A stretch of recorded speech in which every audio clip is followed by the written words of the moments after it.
नमस्कार दर्शक बंधु, जय जगन्नाथ। नमस्ते। चलिए आज एक बहुत ही अद्भुत और गहरी कहानी पर बात करते हैं। जरा सोचिए, भारत के दो बिल्कुल विपरीत तट और वहां खड़े दो विशाल आध्यात्मिक केंद्र। ये सिर्फ कोई पुरानी इमारतें नहीं हैं, बल्कि ये वो केंद्र हैं जो सदियों से बिल्कुल खामोशी से हमारे पूरे राष्ट्र को एक सूत्र में बांधे हुए हैं। मतलब ये सिर्फ बीता हुआ इतिहास नहीं है, बल्कि एक जीती जागती सभ्यता की कहानी है। तो आइए सबसे पहले इस विशाल भौगोलिक दूरी को समझते हैं। एक तरफ गुजरात के पश्चिमी तट पर है सोमनाथ, जहां अरब सागर की एकदम तेज और उफनती लहरें सीधे चट्टानों से टकराती हैं।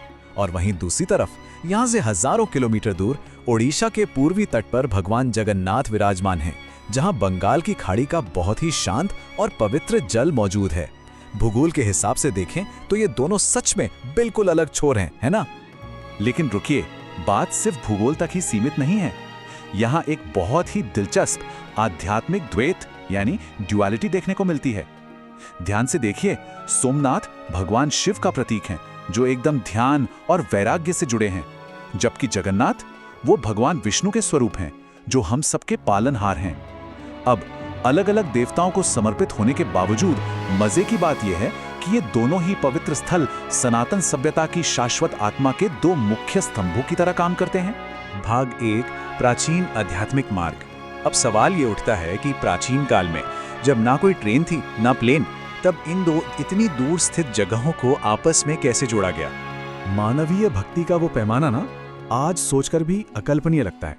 जरा उस स्वर्णिम मार्ग पर यात्रा करने वाले लोगों की कल्पना कीजिए।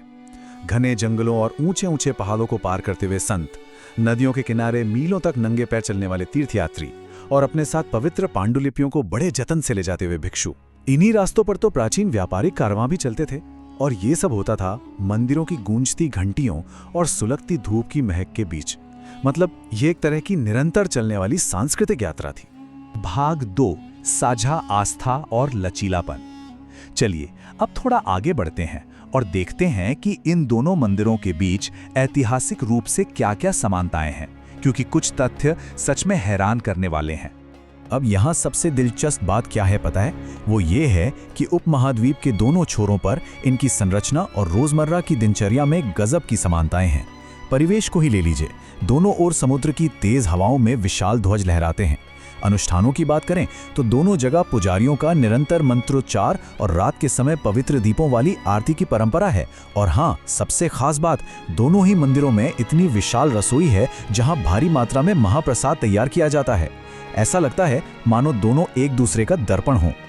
और अगर हम इतिहास के पन्नों को पलटें तो इन दोनों ही स्थानों ने एक जैसा चक्र देखा है। देखिए, दोनों की उत्पत्ति बहुत प्राचीन है। समय के साथ दोनों को बाहरी आक्रमणों का सामना करना पड़ा, मंदिर खंडरों में भी तब्दील हुए, लेकिन कहानी वहां खत्म नहीं हुई। दोनों ही स्थानों पर बड़े पैमाने पर पुनर्निर्माण का काम हुआ। क्यों? क्योंकि आम भक्तों ने अपनी परंपराओं को बचाने का मजबूत संकल्प लिया था। आज ये दोनों मंदिर आस्था के लचीलेपन यानी रेजिलियंस के स्थायी प्रतीक के रूप में मजबूती से खड़े हैं। भाग 3, आधुनिक सभ्यता का पुनर्जन्म। इतिहास से निकलकर अब हम आज के समय में आते हैं और देखते हैं कि ये प्राचीन जड़ें आज के आधुनिक युग में कैसे फल फूल रही हैं। आज के समय में तो भक्ति का स्वरूप और भी ज्यादा विशाल हो गया है। इन केंद्रों पर लाखों की संख्या में विशाल आध्यात्मिक सभाएं होती हैं। सोचिए, आधुनिक बुनियादी ढांचे के साथ रात के समय इन मंदिरों के मार्ग हजारों दीपों और रोशनियों से कैसे जगमगाते होंगे। और हाँ, इतनी बड़ी भीड़ को संभालने के लिए व्यापक सुरक्षा व्यवस्था भी होती है, और विशेष अवसरों पर तो आसमान से पुष्प वर्षा तक की जाती है। यह सच में आधुनिक भारत में एक प्राचीन सभ्यता के लगातार जश्न मनाने जैसा दृश्य है। इसका एक बहुत अच्छा उदाहरण हमें तब देखने को मिलता है जब अमृत महोत्सव जैसे राष्ट्रीय समारोहों के दौरान प्रमुख राजनेता इन ऐतिहासिक स्थलों पर जाते हैं, जैसे नरेंद्र मोदी का रात के समय जगमगाते सोमनाथ मंदिर का दौरा। ये बातें स्पष्ट रूप से दर्शाती हैं कि हमारी राष्ट्रीय चेतना में ये मंदिर आज भी कितने महत्वपूर्ण और प्रासंगिक हैं। भाग 4, भव्य रथ यात्रा।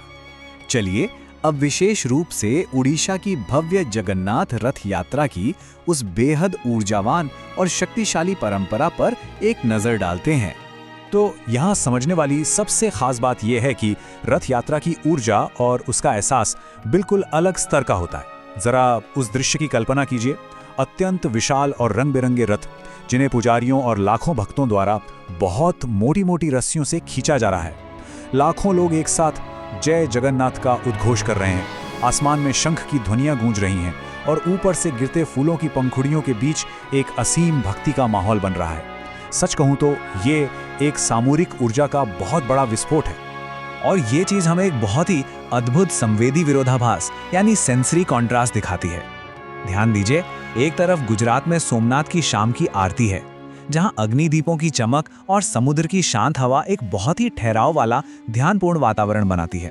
और दूसरी तरफ ओडिशा में जगन्नाथ की परंपरा है, जहां चलते हुए विशाल रथ और लाखों लोगों की भीड़ एक बहुत ही तीव्र और भारी ऊर्जा पैदा करती है। तरीके दोनों ही भक्ति के हैं, लेकिन उनके अनुभव बिल्कुल एक दूसरे से अलग हैं। भाग 5, एक आध्यात्मिक धड़कन। खैर, अपनी इस पूरी चर्चा को समेटते हुए अब समय आ गया है कि हम इन दोनों अलग अलग सांस्कृतिक केंद्रों को वापस एक ही सूत्र में पिरो कर देखें। स्रोत सामग्री से ली गई ये एक पंक्ति इस पूरी चर्चा का बहुत खूबसूरती से सार निकालती है। अलग अलग परंपराएं, अलग अलग देवता, लेकिन एक आध्यात्मिक धड़कन। बात बिल्कुल पते की है, चाहे वो पश्चिम हो या पूर्व, भगवान शिव हो या विष्णु, शांत आरती हो या फिर विशाल रथ यात्रा। एक साझा स्वर्णिम आध्यात्मिक ऊर्जा है जो सचमुच इस पूरे राष्ट्र को जोड़ती है। यह इस बात का बहुत बड़ा प्रमाण है कि इतनी विविधता के बीच भी एक बहुत ही गहरी एकता मौजूद है। और अंत में इस विश्लेषण को समाप्त करते हुए एक बहुत ही गहरा सवाल हमारे सामने आता है। आखिर कैसे हजारों मील तक फैली ये प्राचीन परंपराएं आज की इस आधुनिक सभ्यता की एकमात्र धड़कन बनी रह सकती हैं? सच में इतने बड़े भौगोलिक अंतर और सदियों के इतने सारे उतार चढ़ाव के बावजूद मानवीय आस्था का ये पैमाना और इसका ये स्थायित्व हमें सोचने पर मजबूर कर देता है। इस अद्भुत आध्यात्मिक और ऐतिहासिक सफर में हमारे साथ जुड़ने के लिए आपका बहुत बहुत धन्यवाद। नमस्कार दर्शकों, जय जगन्नाथ। अगर आपको ये वीडियो अच्छा लगे तो चैनल को लाइक, शेयर और सब्सक्राइब करना बिल्कुल ना भूलें।